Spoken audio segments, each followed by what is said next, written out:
Ya, la enfermedad úlcera péptica son lesiones que abarcan desde la mucosa, de la mucosa gástrica, pero que pueden invadir inclusive hasta la serosa, ¿no? Son lesiones mucosas con desprendimiento de tejido, lo que va a crear la úlcera péptica, ¿no?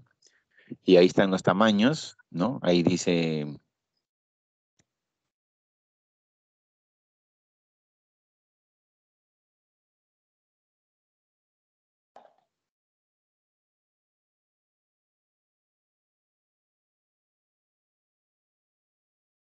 cuando es menor de 5 milímetros se llama una erosión y cuando es mayor de 5 milímetros se puede considerar como una úlcera. Entonces es por el tamaño, pero también es por la profundidad. Cuando las lesiones son superficiales y solamente compromete la mucosa, se llama erosión. Pero si ya lo vemos más profundo, tal vez más abajo ya de la mucosa, entonces, y hasta la serosa, como les dije, entonces ya se llama una úlcera. La siguiente.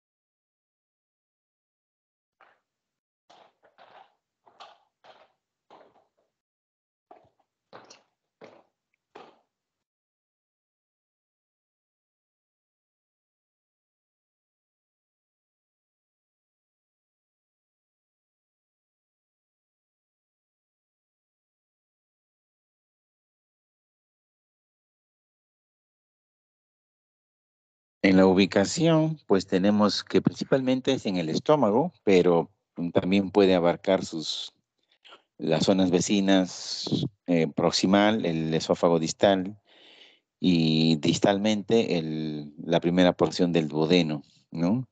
Entonces podemos ver también lesiones por ácido en el esófago distal y en el bulbo duodenal, ¿no? Donde se ven las úlceras duodenales. Y en el estómago principalmente está en el antro, ¿no? En el prepíloro y en el ángulo, que ahí es donde se forman más las úlceras pépticas. Siguiente.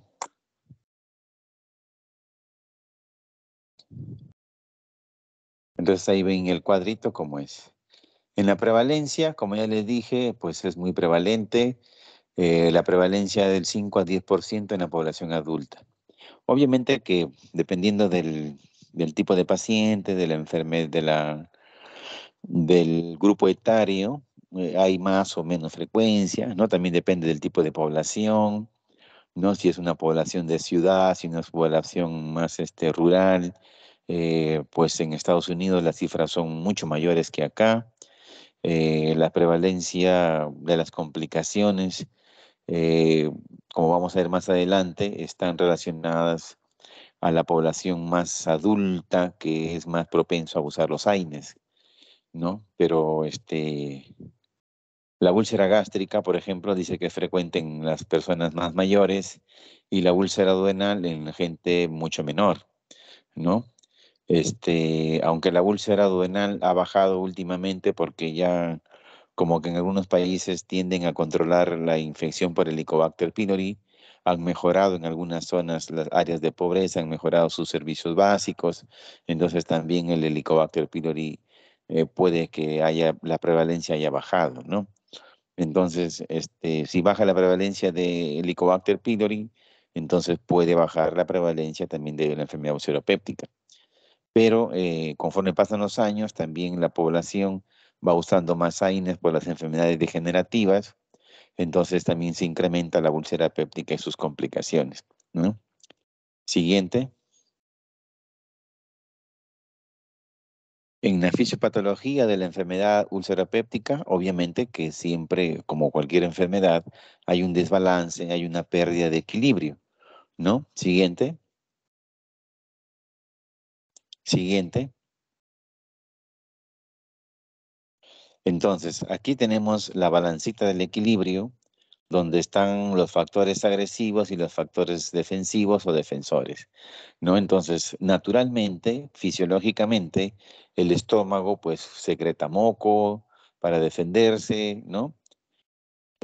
Produce bicarbonato, hay un adecuado flujo sanguíneo de todas las células que comprometen la mucosa, también segregan prostaglandinas que tienen función vasodilatadora y los factores de crecimiento, ¿no? Esos son los factores defensivos, los que nos protegen de la acción del ácido o de cualquier otra eh, sustancia que pueda agredir a la mucosa, ¿no?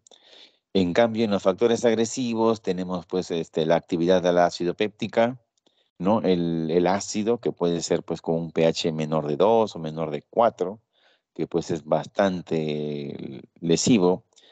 El uso de AINES, como ya explicamos, y también la presencia de Helicobacter pylori, ¿no?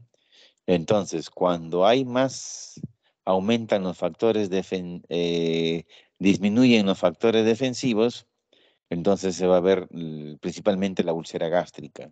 Y cuando aumentan los factores agresores o agresivos, se genera principalmente la úlcera duodenal, ¿no? Siguiente. Entonces, la etiología, pues vemos que es una enfermedad en realidad multifactorial, depende de muchos factores, también del huésped, de los agresores, de las barreras, como ya hemos visto, ¿no?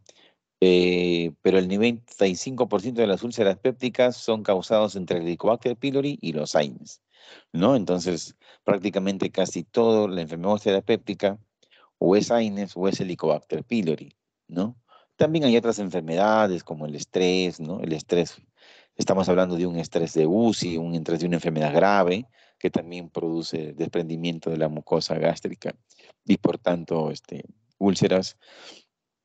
Eh, si hay situaciones de isquemia, por ejemplo, ¿no? También, como hemos visto ahí, el riego sanguíneo es muy importante para mantener la homeostasis de las células digestivas y por tanto si no hay un riego sanguíneo, entonces también va a haber necrosis y pérdida de la mucosa, ¿no?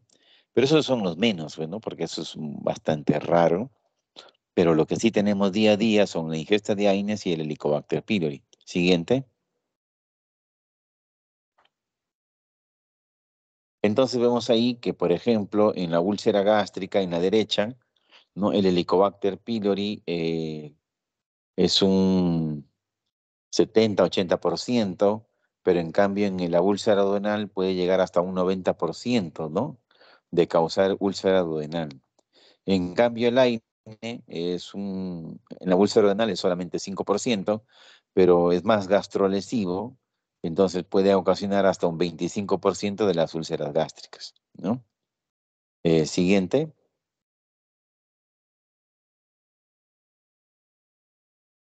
Bueno, aquí para repetir lo mismo acerca del desbalance que hay entre los factores agresores y los factores protectores. ¿Sigue?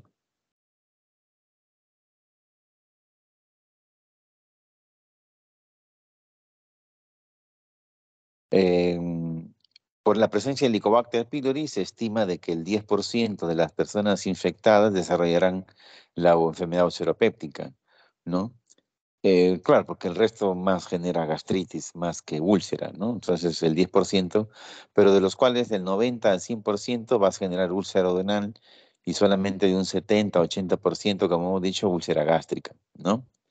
Entonces, el Helicobacter pylori se transforma pues como un eje central de la etiopatogenia de la úlcera péptica, ¿no? Como ya lo han visto en otra clase, es una bacteria gram negativa que coloniza la superficie de las células epiteliales del antro y cuando coloniza el duodeno también produce cambios como la metaplasia gástrica en la mucosa duodenal. ¿Sigue?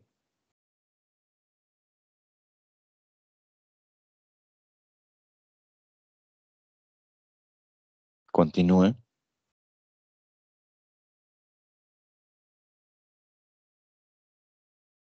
En el otro principal agente, que son el AINE, el 40% de usuarios van a desarrollar úlcera ¿no? El 10% solamente úlceras duodenales y un 15 a 30% de úlceras gástricas. Pero la complicación más importante del uso de AINES crónico es la hemorragia y la perforación. ¿Cómo es que a causa el daño? Porque ya se sabe que los AINES pues inhiben la ciclooxigenasa 1, lo cual inhibe la síntesis de prostaglandinas y con ello la producción de moco y de bicarbonato, que son los factores defensores, ¿no? Entonces inhibe el ciclo de la oxigenasa y pues no producimos factores defensores. Continúa.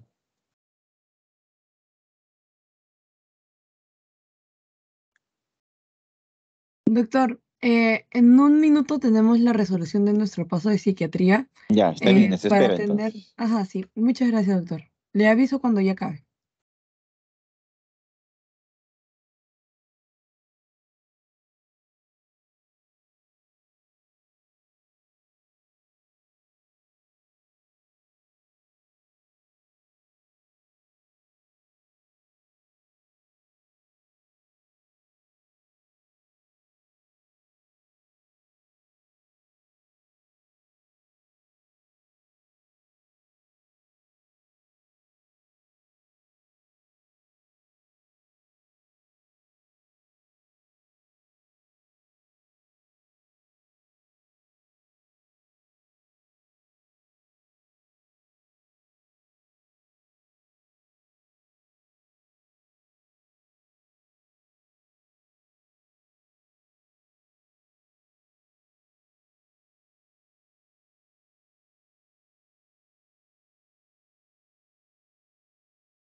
Doctor, ya acabó nuestro paso, ya podemos continuar.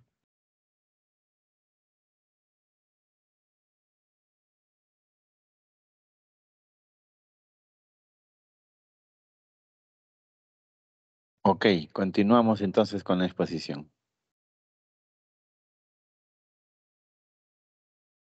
Listo, doctor. ¿Cambio la diapositiva?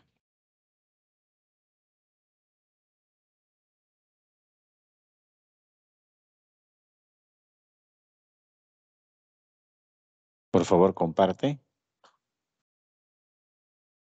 Ya estoy compartiendo, doctor. ¿No se ve mi pantalla? Sino para Ya, volver a sí, sí, compartir. ahorita ya se ve. Ya se ve, ya se ve. Listo. Entonces, en el cuadro clínico de la enfermedad úlcera péptica, el síntoma principal, el síntoma cardinal, entonces es el dolor abdominal, ¿no es cierto? Es un dolor abdominal característico, referido como un ardor, como una sensación de hambre o de vacío, localizado en el epigastrio principalmente. A veces puede referirse hacia el lado derecho, hacia el lado izquierdo, pero principalmente es en el epigastrio. Eh, Puede ser postprandial inmediato o tardío, ¿no? Está siempre relacionado a la ingesta. Y puede ser también nocturno, cuando ya hay una úlcera que de repente ya está en la fase más aguda, puede haber inclusive un dolor nocturno, que eso lo diferencia de las enfermedades ulcerosas o de los síndromes ulcerosos que son funcionales, ¿no? Pero que en este caso, cuando es nocturno, sí necesariamente indica una patología más estructural, más orgánica, ¿no? Continúa.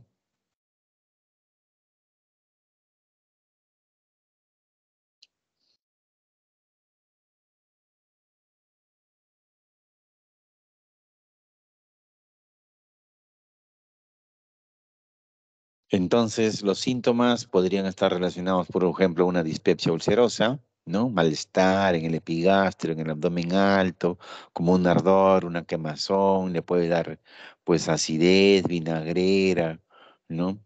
Pero también ese es el síntoma principal que acuden por consultorio externo, ¿no? Pero en la emergencia, como complicación, la enfermedad ulcerapéptica puede presentarse y puede debutar inclusive como melena, y obviamente si hay hemorragia digestiva, hay palidez, hay taquicardia, y cuando se complica con una perforación podría haber fiebre dentro de los síntomas de una enfermedad ulcerapéptica complicada, ¿no? Continúa.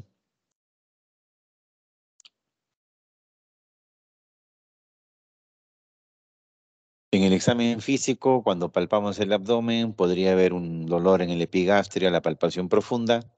Si es que hay una úlcera perforada, vamos a encontrar signos de peritonitis. Y si hay úlceras sangrantes, pues obviamente va a haber palidez de mucosa, taquicardia, hipotensión, sudoración. Y si el sangrado es masivo, podría haber inclusive trastorno del sensorio, ¿no? Continúa.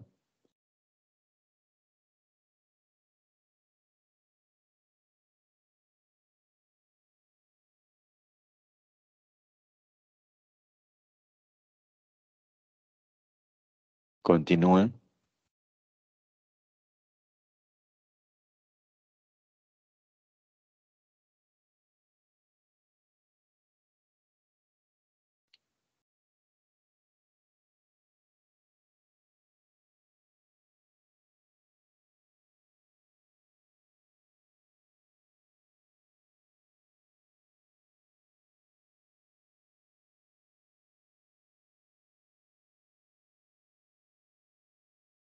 Continúa, por favor. Doctor, he pasado la diapositiva de endoscopía y diagnóstico. ¿Está bien? Está ya en tratamiento. No sé Ay, si no, puede no, no, verlo. retrocede, me quedé en el examen físico. Sí, ajá, lo pongo en diagnóstico, que es la que sigue. Ah, sí, sí, síguelo ahí, sí. Ya, ahí ya está ahí. ¿Puede verlo?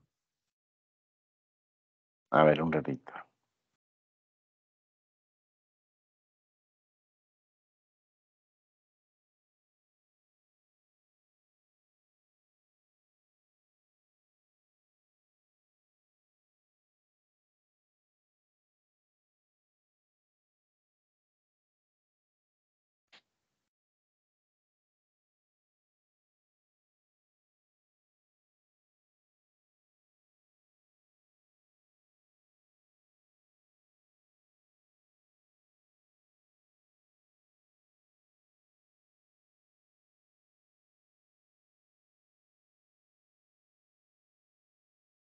No lo veo. No sé si será mi señal, tal vez. Acá estoy preguntando, doctor, y me dicen de que sí, sí se puede ver, de que está en diagnóstico. Bueno, en el diagnóstico ya está. Los datos clínicos, ya desde que uno entrevista a un paciente de ese tipo o viene por emergencia con los síntomas que ya le he dicho, obviamente ya la sospecha es clínica, ¿no? Entonces, pero la confirmación es por endoscopía, ¿no? Una endoscopía alta es lo que se recomienda cuando uno, pues, sospecha, sospecha la enfermedad ulcerapéptica. Entonces, antes se usaba inclusive las radiografías, eso, ¿no? Pero ya pues con el advenimiento de la endoscopía, ya esos exámenes han pasado ya ya no ser tan prácticos, ¿no? Entonces,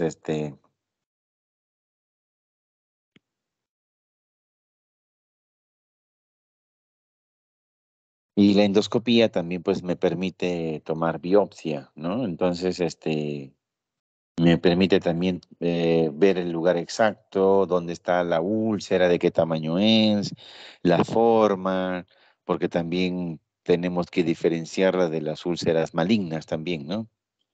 Entonces, la endoscopía, que es un método sencillo, ahora con la medicación y la premedicación que hay y los equipos de última tecnología que hay, pues permiten observar muy bien al detalle toda la mucosa esófago gástrica duodenal y pues sacar una conclusión rápidamente, ¿no? Es un examen que pues no demora más de 10 minutos, la sedación es una sedación suave, y pues permite, como le digo, tomar biopsias, ¿no? Entonces, es muy importante la endoscopía. Y en toda úlcera gástrica, cuando se encuentra una úlcera gástrica durante este procedimiento, siempre tenemos que tomar biopsias de los bordes de la úlcera, no del centro, sino de los bordes, ¿no? Para estudio de malignidad. Lamentablemente, el cáncer gástrico, que es muy frecuente, muchas veces se puede presentar endoscópicamente como una úlcera péptica. No es muy frecuente, pero se ha visto casos y es posible que suceda y nosotros lo sabemos los que hacemos endoscopía y por eso es que se recomienda de hace muchas guías de hace muchos años que siempre se debe tomar biopsia de los bordes, aunque endoscópicamente aparentemente sea una úlcera péptica benigna, pero siempre la biopsia nos va a confirmar esa benignidad, ¿no? Que es una lesión benigna.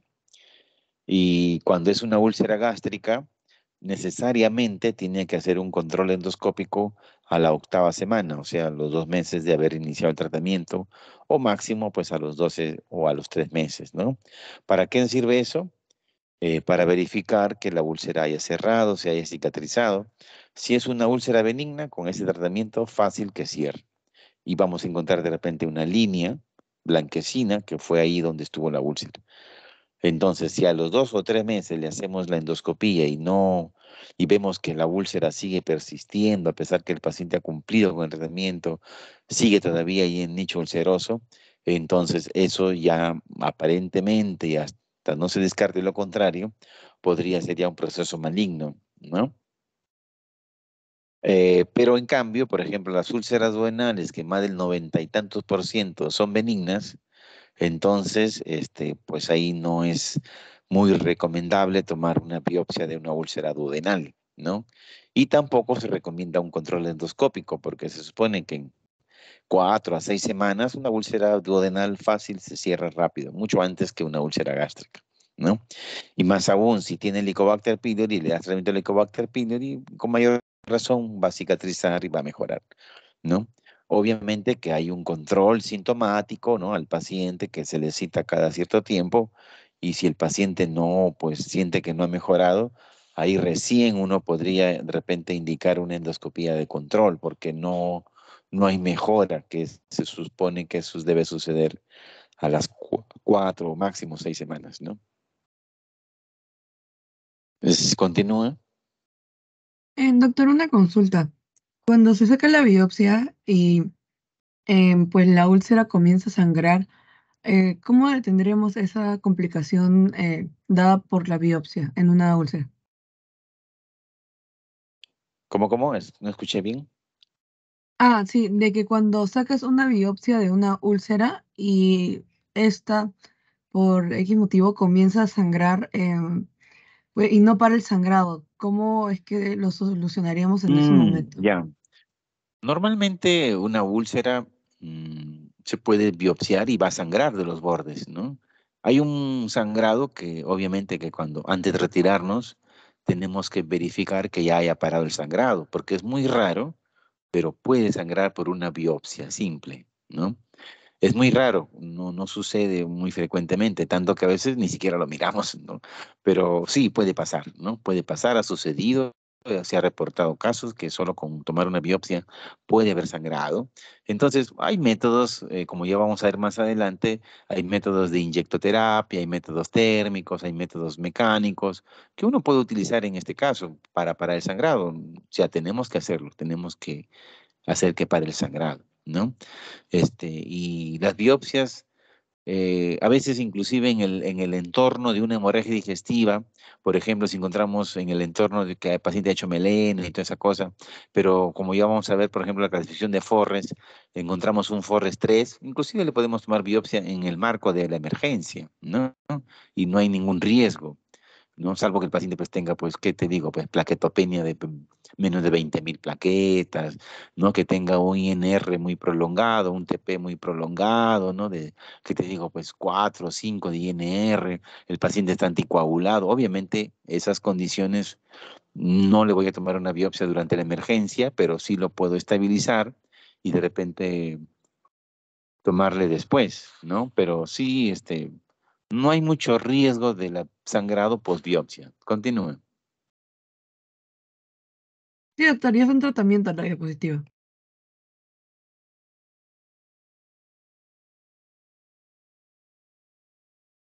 Entonces, en el tratamiento, lo principal es, obviamente, lo primero que te va a preguntar el paciente es qué voy a comer, ¿no? Entonces, hay que darle una dieta equilibrada, un ratito, ¿ya?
Eh, Regresamos porque estaba con la señal.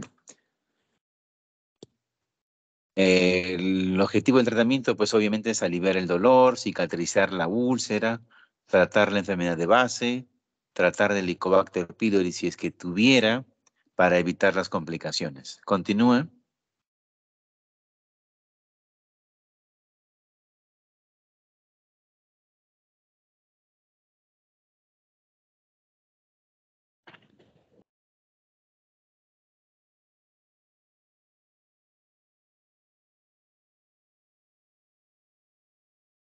La siguiente, por favor.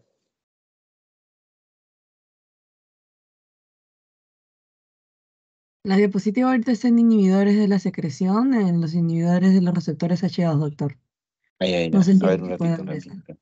Ya, ya, ya, ya, ya, un ratito. Entonces, tenemos varias clases de medicamentos que podemos utilizar para tratar la enfermedad ulcerapéptica, ¿no? Y lo más básico, y a veces comenzamos con esto, iniciamos con los inhibidores de los receptores histamina 2, que se utiliza una sola dosis nocturna o cada 12 horas. Y entre los ejemplos tenemos a la ranitidina, a la famotidina, a la nisatidina, ¿no? Que ahí están sus dosis. El índice de cicatrización es de 70 a 80% en 4 semanas y de 87 a 94% después de la octava semana. Pero en realidad a veces puede generar secreción láctea, agrandamiento de las mamas, sobre todo en los varones, ¿no? La ginecomastia. Entonces, a veces es un poquito incómodo y no ha generado, y aparentemente la remisión clínica no llega a ser satisfactoria. Y por eso que ya desde la siguiente, cuando ya salieron los inhibidores de la bomba de protones, entonces reemplazó con mucha más eh, prolijidad el efecto, ¿no? Que se quiere, ¿no? Que es la inhibición de la secreción ácida. Y se da en el marco de la bioquímica, ¿no? Los inhibidores de los histamina 2 generalmente inhiben la bomba, pero el receptor, y es un enlace débil entre las moléculas, ¿no? Del receptor con la ranitidina. En cambio, el omeprazol o los inhibidores de la bomba de protones van directamente a la bomba de hidrógeno y potasio y lo inhiben con enlace covalente. ¿Qué significa enlace covalente? Como ustedes saben, el enlace covalente es un enlace mucho más fuerte, es un enlace casi eterno. Entonces, una vez que el inhibidor de la bomba de protones le llega a esa bomba, entonces la va a inutilizar. Y obviamente al inutilizarla ya, pues hasta que la célula cree otra bomba, va a pasar 24 horas o más, ¿no? Entonces ahí está la diferencia del por qué tiene mejor efecto los IBP sobre los inhibidores H2 por el tipo de enlace que generan y anulan con mucha más eficacia la bomba de protones y por tanto no se produce ácido. Entonces el pH sube a mayor de 4 y remiten los síntomas y permite la cicatrización, ¿no es cierto? Y cuando es una hemorragia, por ejemplo, también este, favorece la acción del coágulo, favorece la estabilidad del coágulo. Entonces, tiene varias funciones, como le estoy diciendo, ¿no? Entonces, los IBPs ahora son prácticamente la columna vertebral del tratamiento de la enfermedad ulcerapéptica. Y ahí tenemos, por ejemplo, dosis, dice el efecto es por más de 24 horas, el 77% de la úlcera duodenal, imagínate, solo con 2 semanas ya está cicatrizado. El índice de cicatrización a la cuarta semana es del 90% y se administra una sola vez al día, ¿no? Antes del desayuno o antes de la cena. Ahí tenemos los ejemplos. Por ejemplo, tenemos el omeprazol en cápsula de 20 miligramos, el lansoprazol en cápsula de 30 miligramos, el esomeprazol que viene en tableta y cápsula de 40 y de 20 miligramos. Pero también tenemos el pantoprazol de 20, de 40, tenemos el rabeprazol y últimamente han lanzado el dexlansoprazol, ¿no? Entonces, obviamente que ese campo sigue todavía incrementando la investigación científica, tratando de buscar pues mejores medicamentos, por lo que hay algunos cuadros un poquito raros que a veces no es suficiente con lo que tenemos, ¿no? Continúa. Y como coadyuvantes tenemos el sucralfato, que es como una especie de solución o jarabe o emulsión, ¿no? Que es como un gel que se adhiere a la pared de la úlcera, creándole como una manta, como un manto protector, como una capa de moco y obviamente permite la cicatrización y calma el dolor. Siguiente, el bismutol también es lo mismo, sino que es a base de bismuto. El bismutol, ahí tenemos, pero también, aunque no lo crean, y estimula también la producción de bicarbonato, prostaglandina E, y es útil en la erradicación del Helicobacter pylori, ¿no? O sea, tiene otras propiedades diferentes del sucralfato y está de venta libre en la farmacia, ¿no? Hasta en la televisión sale el bismutol, pero ya conocemos y sabemos cuáles son sus propiedades y sabemos cuál es su utilidad. ¿Sigue? Bueno, había salido ahí otros medicamentos, pero en general ya no lo utilizamos, ¿no? Por sus complicaciones que puede haber. Entonces, las complicaciones de la enfermedad urolopéptica, obviamente que la hemorragia digestiva es la complicación más importante y ya como ha venido el uso de los IVPs, tanto la perforación de la úlcera como una obstrucción por una estenosis péptica es muy rara y la penetración obviamente también, ¿no? Salvo que algunos pacientes no tengan acceso a los servicios de salud, pero pues ranitidina y omeprazol hay ahora en todo lugar, entonces ya nos vienen muchas complicaciones como antes. ¿Sigue? Bueno, la epidemiología de la hemorragia digestiva, pues como ya les dije, es la principal la principal complicación enfermedad ulcerapéptica que viene por emergencia. Más o menos hasta un 20-30% de las emergencias digestivas son por hemorragia digestiva alta. Está relacionado al Helicobacter pylori, al uso de AINES. A veces hay estudios donde solamente con cursos cortos de 5, 7 o de 10 días, inclusive ya puede generar una úlcera y un sangrado, ¿no? Entonces, es muy importante preguntar si es que el paciente ha estado previamente con ingesta de AINES. Continúa. La clínica de la hemorragia digestiva, obviamente la melena, la hematemesis. Cuando el sangrado es mucho mayor, puede presentarse como una hematoquesia. Y obviamente hay antecedentes de dolor abdominal, como ya le hemos dicho. Si la hemorragia es muy abundante, hipotensión, taquicardia, diaforesis, trastorno del sensorio. ¿Sigue? Aquí vemos, por ejemplo, una úlcera que está sangrando. Yo creo que les mandé un video también para que ustedes vean los métodos que se utilizan para parar un sangrado digestivo, ¿no? Ahí vemos una úlcera duodenal que está con sangrado activo, parece que es un Forres 1B, ¿no? Y en las partes más inferiores ven ya unas úlceras limpias, ¿no? Que ya pues no tienen sangrado. Continúa.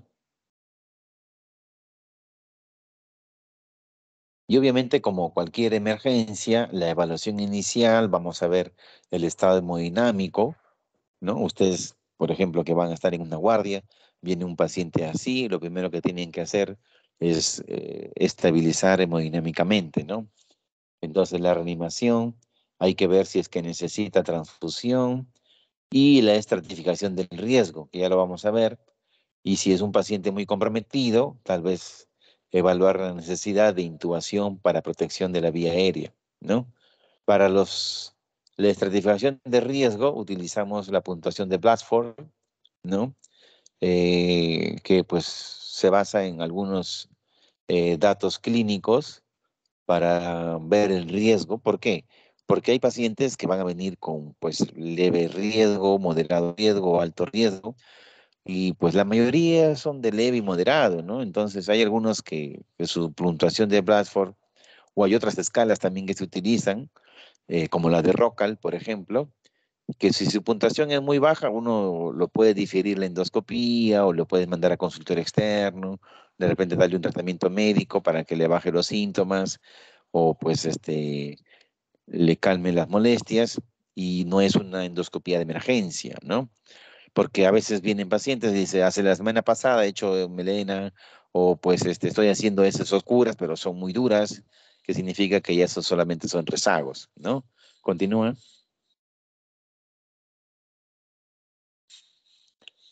Y ahí tienen ustedes, por ejemplo, los valores de HDA leve, moderada, severa, grave y masiva, ¿no? Eh, y hay que ver, pues ahí que responder con cristaloides, lactato Ringer, o tenemos que tener ahí dos vías endovenosas a veces cuando la hemorragia es muy masiva, ¿no? Continúa.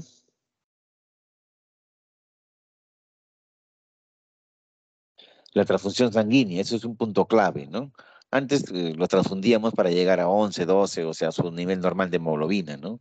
Pero no es así. La lógica decía antes que si yo tenía pues 12 de hemoglobina y he perdido sangre, obviamente tienen que responderme a 12. Pero en el manejo clínico de la emergencia, lo ideal y el nivel crítico es que sea más de 7 de hemoglobina. Obviamente en un paciente normal, ¿no? O sea, que no tenga muchas comorbilidades.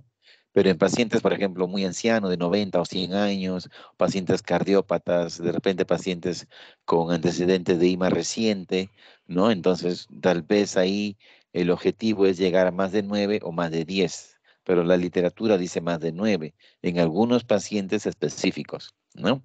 Continúa.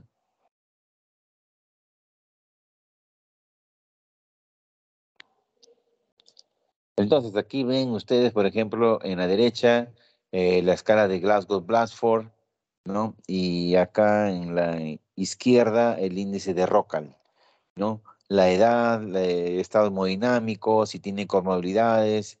En el Rockall utilizan también los datos endoscópicos y ahí dicen, ¿no? Bajo riesgo, menos de 2 puntos. Riesgo intermedio, 3 o 4 puntos. Y riesgo alto, mayor de 5 puntos, ¿no? En cambio, en la escala de Blatchford, Glasgow Blatchford, ahí tiene también la presión, el nitrógeno ureico, la hemoglobina, no en varones, mujeres, y si tiene otras variables, ¿no? Y ahí se han hecho estudios, hay estudios que han hecho en Lima y otros en otros lugares, eso sí se tiene que validar en cada región. Por ejemplo, hay estudios del Cayetano y del Hospital Loaiza con Blatchford menos de 2 puntos, hay otros que dicen 4 puntos. La cosa es que si salen cero o menos, que digo 0 o 0, 1, 2, entonces el riesgo es muy bajo y pues uno le puede dar de alta, ¿no? Continúa. La terapia endoscópica, pues si encontramos una úlcera, tenemos que aprendernos la clasificación de Forres. Continúa la siguiente, creo que está en la clasificación de Forres. Ahí está. Entonces tenemos el Forres 1, que es un Forres que es un sangrado activo. El Forres 1A, como ustedes ven ahí, es un chorro a chorro. El Forres 1B, esa foto no es tan buena. Creo que la anterior que les pasé hace rato estaba mejor como un sangrado como Forres 1B. Entonces, el 1A es el chorro que ustedes ven ahí, y el Forres 1B es el que llora así por los lados, ¿no? Y luego viene el Forres 2, que tiene tres subcategorías, Forres A, B, 2A, 2B, 2C. El Forres, que son estigma de sangrado reciente, o sea, ya no hay sangrado activo, pero hay que ha sangrado recientemente. Entonces, del Forres 2A, como ustedes ven ahí la úlcera con un vaso visible en el centro, esa es la venita o el vaso, la arteriola que ha sangrado. En el Forres 2B se va a ver un coágulo adherido, no se ve vaso. Y en el Forres 12 ven ahí hematina, algo sucio, como una mancha oscura nada más, ¿no? Y el Forres 3 es el Forres donde ya el lecho es blanquecino, que ya pues está limpio, limpio, sin estigma de sangrado reciente, ¿no? Continúa. Doctor, ya es nuestro segundo paso, por si nos pudiera esperar 15 minutos. Ya, le espero 15 minutos. Muchas gracias, doctor.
Doctor, ya terminé el paso, ya podemos continuar.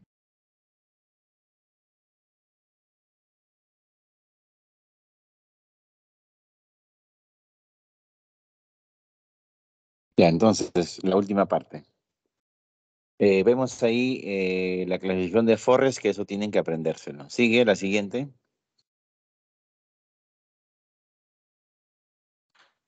Las terapias endoscópicas, como ya le habíamos dicho, las iniciales y las básicas es la inyectoterapia, ¿no? La inyectoterapia es como un catéter que ingresa a través del canal de trabajo del endoscopio hasta la lesión, hasta la úlcera donde está sangrando. Tiene una agujita en la parte extremo y con esa agujita, como si se inyectara un subcutáneo, se hacen como abones alrededor de la úlcera y eso comprime el vaso y eso disminuye el sangrado o lo detiene, ¿no? Pero no siempre es solo una terapia, no siempre la recomendación de las guías de la ASGE y de la ESGE, la ASGE es la Asociación Americana y la ESGE es la Asociación Europea, siempre dice que se tienen que reunir dos métodos endoscópicos, dos métodos terapéuticos, ¿no? Entonces, casi siempre la terapia es de base y luego a lo que disponemos también, si el hospital o clínica tiene un clip metálico, le va a colocar un clip o una grapa. Si tiene, por ejemplo, Gold Prop, o sea, como una probeta caliente, como una cauterización con temperatura, entonces lo quema el vaso en el centro. Si tiene argón plasma, que es también es un método térmico, también lo puede cauterizar con argón plasma. O si tiene de repente, pues, no sé, de repente un ligador, si es que es un vaso muy grande, se puede ligar, pero es muy raro, ¿no? Pero lo que más se acostumbra es la hieroterapia con un método térmico o con un método mecánico, ¿no?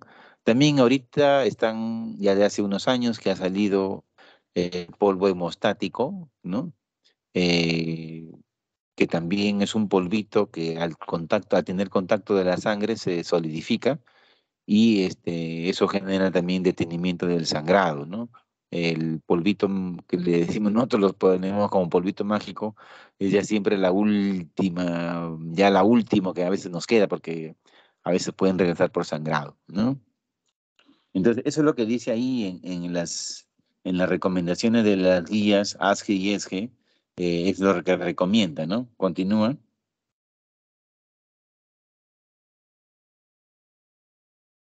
Eh, Ahí dice lo mismo, ¿no? Que tienen que ser con dos métodos térmicos, con dos métodos endoscópicos. ¿Sigue?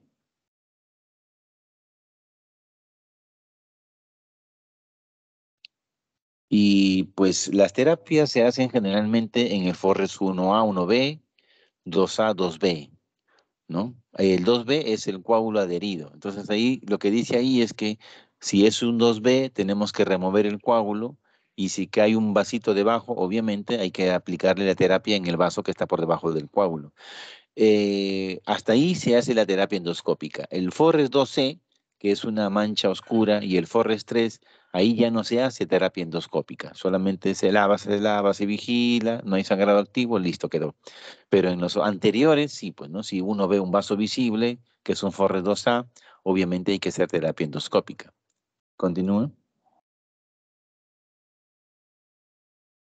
El Second Look. ¿A quién le vamos a hacer un control de endoscópico?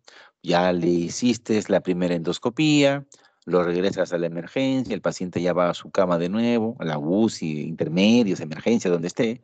Entonces, obviamente que el seguimiento es muy importante, ¿no? El seguimiento lo hacemos en base a, pues, medir cada 2 horas o cada 3 horas los signos vitales, ¿no? La enfermera tiene que andar reportando cuánto de melena va haciendo el paciente, las características de la melena o de la hematemesis, si es que hubiera, y también el control del hematocrito seriado, que puede ser cada 4 horas o cada 6 horas, ¿no?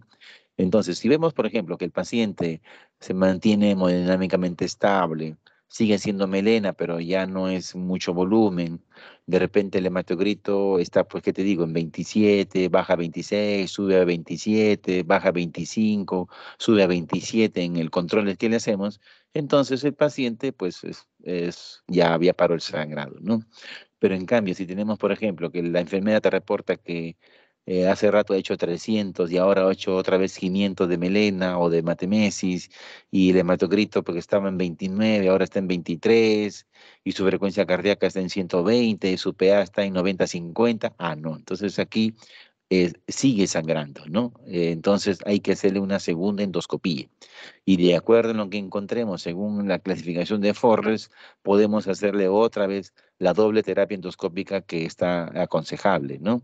Entonces, si encontramos de repente un clip, que de repente el clip metálico se movió, o de repente el clip metálico no lo pusieron adecuadamente sobre el vaso y por eso es que sigue sangrando, entonces le colocaremos otro clip metálico en un lugar adecuado y parar el sangrado. Si no es así, tenemos el argonplasma, tenemos el polvo hemostático, entonces tenemos otras alternativas que le podemos ofrecer en una segunda terapia endoscópica. Continúa.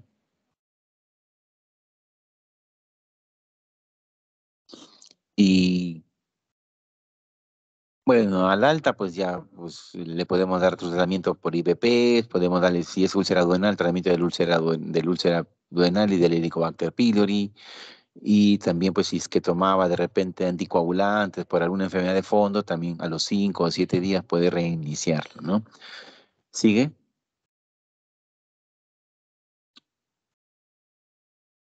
Ahí está el resumen. Continúa. Ahora, ¿quiénes van a cirugía de los pacientes que han sangrado por úlcera?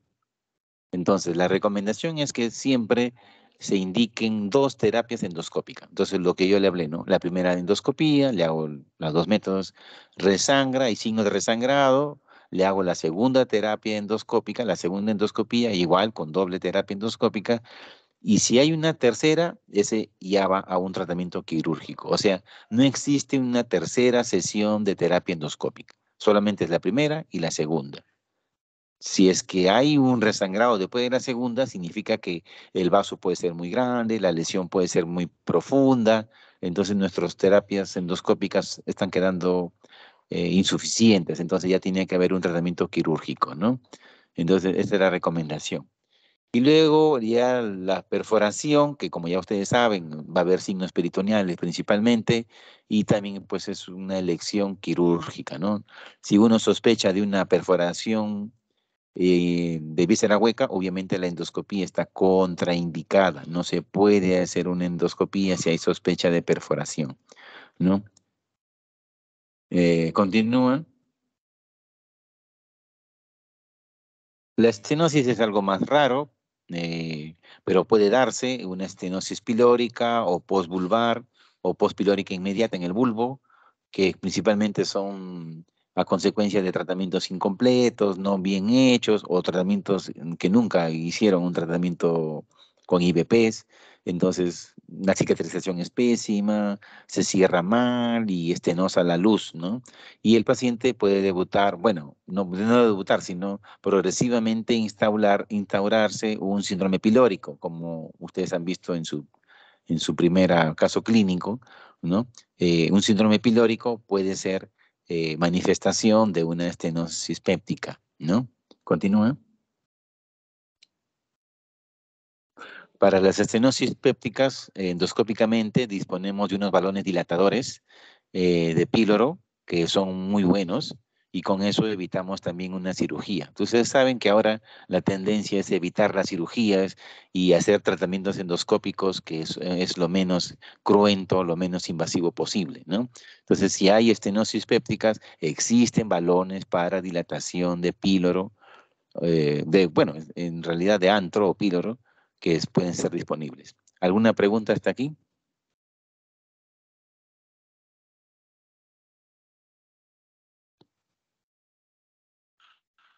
Doctor, buenas noches. Sí, nos había comentado al inicio de la clase de que cuando la presentación del cuadro clínico de los pacientes comienzan en la noche o son presentaciones nocturnas, Es porque Ajá, se debían a patologías más estructuradas. ¿Qué tipo de es patologías, cierto. disculpe? Estamos hablando de la úlcera péptica en este caso, ¿no? Cuando ustedes estudien los síndromes o las enfermedades funcionales, por ejemplo, el colon irritable, ¿no? Trastornos motores esofágicos o la dispepsia de tipo funcional, lo que dice funcional significa que es una alteración netamente de los neurotransmisores, del vaciamiento gástrico, por ejemplo, de la motilidad colónica, intestinal, pero no hay nada estructural, es decir, una úlcera, un cáncer, una obstrucción, ¿no? Entonces, cuando hay algo estructural, sí, por ejemplo, una úlcera duodenal, si hay, o una úlcera péptica, puede tener este paciente un dolor nocturno. Entonces, si el paciente dice, doctora, inclusive hasta en la noche también me arde, me quema, ah, caramba, entonces esto ya no es funcional, porque también pues hay pacientes funcionales que son pues más que todo por ¿qué te digo? Por estrés u otras cosas que ya lo vamos a estudiar, que pues no tienen alguna alteración patológica en sí, macroscópico, ¿no? Pero sí, pues o sea, obviamente que no es que no tenga nada, sí tiene una enfermedad, pero no es macroscópicamente visible, a eso me refiero, ¿ya? Sí, doctor, muchas gracias. Doctor, Ujú. disculpe, ¿y a estructural se refiere orgánica? Orgánico, es cierto, a eso Ujú, me refiero. orgánico. Ujú, Ya está bien. ujú. Gracias. ¿Alguna pregunta más?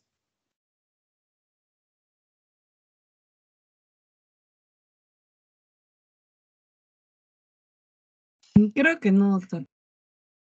Ya, listo. Bueno, entonces, disculpen los primeros momentos que ha habido problemas de señal, pero bueno, ya eso se realizó y espero pues que le haya llegado los mensajes que debemos transmitirle. Obviamente que solamente esto es una guía pequeña, ustedes deben seguir estudiando otro tipo ya de más bibliografía para llenar ya los espacios de esta clase. Muchas gracias, chicos. Muchas gracias, doctor. Que tenga muy buena noche. Gracias, También doctor. buenas noches, Buenas hasta luego. noches. Ya, hasta luego, chao.